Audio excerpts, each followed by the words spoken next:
sekarang yang aneh, ada yang terlihat seperti terbuka. Baik gitu. Tapi ternyata hatinya berpenyakit. Nah,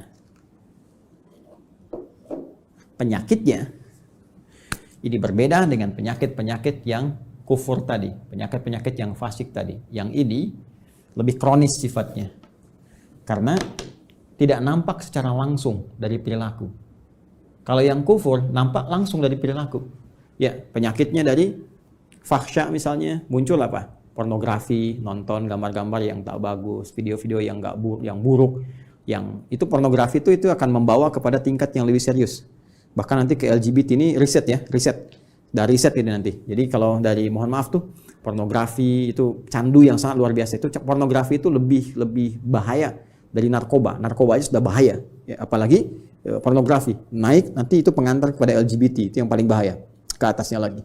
Nah, ini teman-teman sekalian, itu fahsya. Kata-kata kotor, jorok dan sebagainya. Ya, mencuri, membunuh, merampok dan sebagainya itu mungkar. Nah, perbuatan fasik, penyimpangan itu karena sifat-sifat tadi, fahsya dan mungkar. Nah, munafik itu samar sifatnya. Ya, kalau fahsya dan mungkar itu membentuk perilaku. Orang maling kan mencuri, kelihatan perilakunya ada.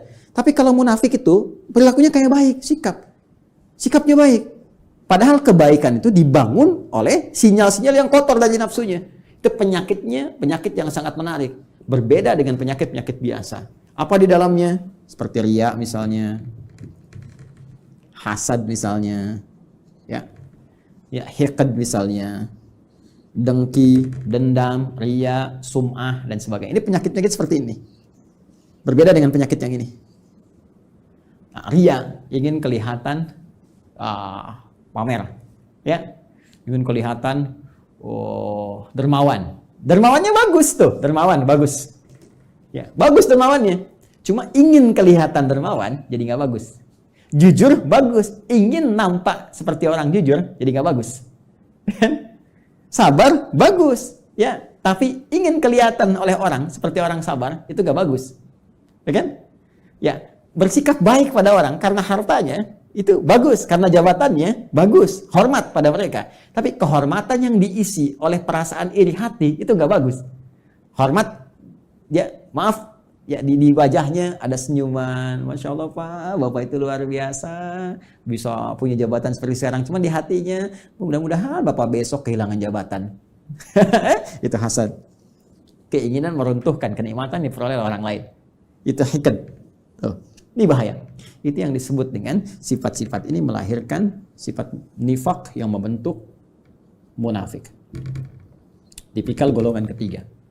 Jadi orang munafik itu sama-sama yang ingin saya sampaikan punya penyakit di hatinya. Punya penyakit di kolbunya. Ya, penyakit yang melahirkan dampak kepada fisik disebut daun. Penyakit yang melahirkan dampak kepada jiwa, sumbernya dari kolbun disebut maradun. Jadi orang yang sedang riya itu maradun, orang yang sedang hasad itu kena penyakitnya maradun, orang yang hiqd, dengki, ya dendam itu maradun, ada penyakit di kolbun. Kalau satu orang, kalau banyak orang, ya maka jamak bentuknya dari kolbun jadi kulubun. Ya, di kulubnya ada apa? Ada maradun. Karena itu kalau ditanya kemudian, kenapa orang munafik itu bermasalah imannya? Kenapa dia menipu dirinya sendiri? Di ayat 9, ya kan? Kenapa dia mencoba menipu Allah dan orang beriman? Padahal tanpa sadar dia menipu dirinya sendiri. Karena di kolbunya ada maradun. Karena di kulub mereka kalau banyak. Karena munafik menular. Kalau banyak orangnya di kulubun. Ya, di kulub hati-hati mereka itu ada penyakit maradun. Maka dijawablah dari pemaparan ini. Turunlah kemudian, perhatikan, ya, pernyataan tegas dari Allah Subhanahu wa taala yang mendasari pemaparan yang telah diuraikan tadi, ayat 10. Fi qulubihim marad. Fi qulubihim maradun. Ini fi qulubihim marad. Yang paling menarik di ayat ke-10 ini, yang Allah tekankannya tuh yang ini, khabarnya. untuk menjawab pertanyaan di ayat 8-9 tadi. Ketika Anda bertanya, kenapa sih orang munafik ini imannya bermasalah? Ya, masalahnya apanya sebetulnya? Kan kelihatannya seperti orang baik. Di mana letak masalah di imannya? Maka Allah tekankan, hei, masalahnya di hatinya itu loh ada persoalan. Di jiwanya.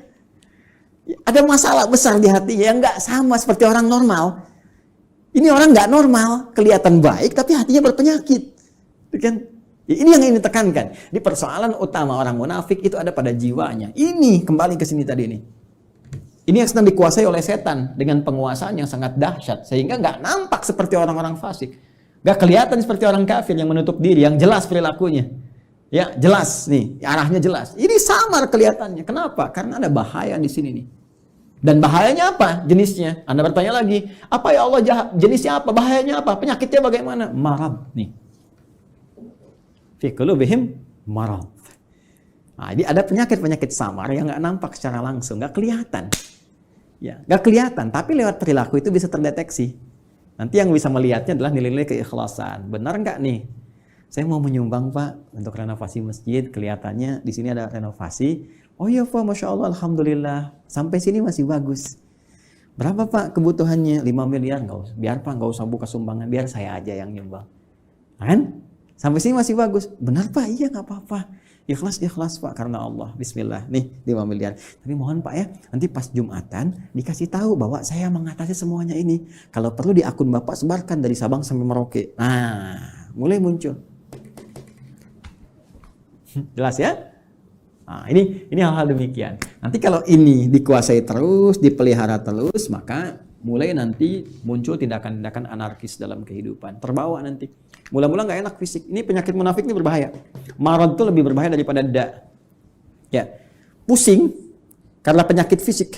Ya, telat makan, asam lambung naik, pusing dan sebagainya. Itu obatnya obat fisik. Dawa, minum sesuatu, ya, enak, nyaman, sudah selesai. Tapi karena munafik, ini bahaya. Pusing karena ria, repot tuh. Obatnya nggak ada di rumah sakit. Ya, silahkan datang ke rumah sakit, konsultasi pada dokter spesialis. Saya pusing dok. Di mana Pak? Hampir semua keadaan kepala saya, depan, kanan, kiri, belakang pusing. Apa gejala yang dirasakan? Itu Pak, kalau tetangga saya beli handphone baru, saya pusing yang kanan. Kalau dia beli kulkas, pusing yang kiri Pak. Kalau dia pesan sesuatu yang baru, oh pusing yang depan. Nah itu, ini pasti yang ini nih. Ya, ini bahaya.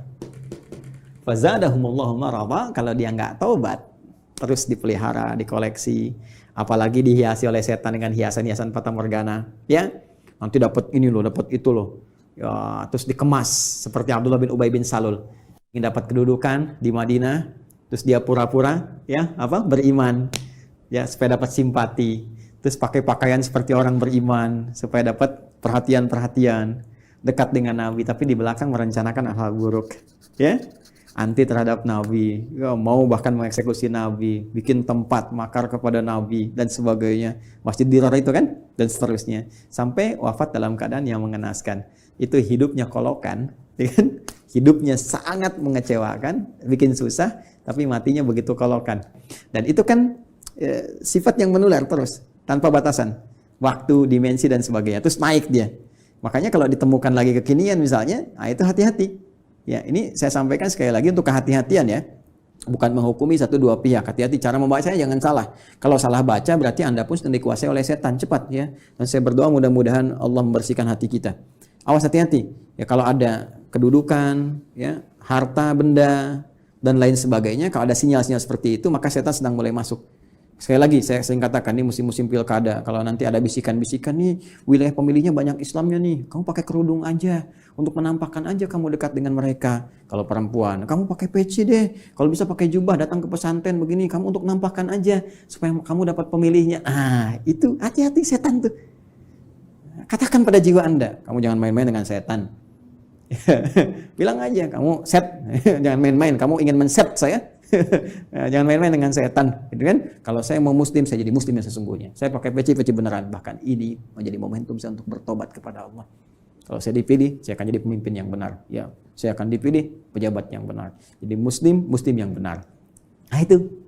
Ya. Pun demikian, hati-hati kalau sedang bermasalah, ya nggak pernah bersentuhan dengan jilbab, nggak pernah bersentuhan dengan peci, dengan tasbih, tiba-tiba tertangkap di persidangan bawa tasbih, bawa peci, bawa ini.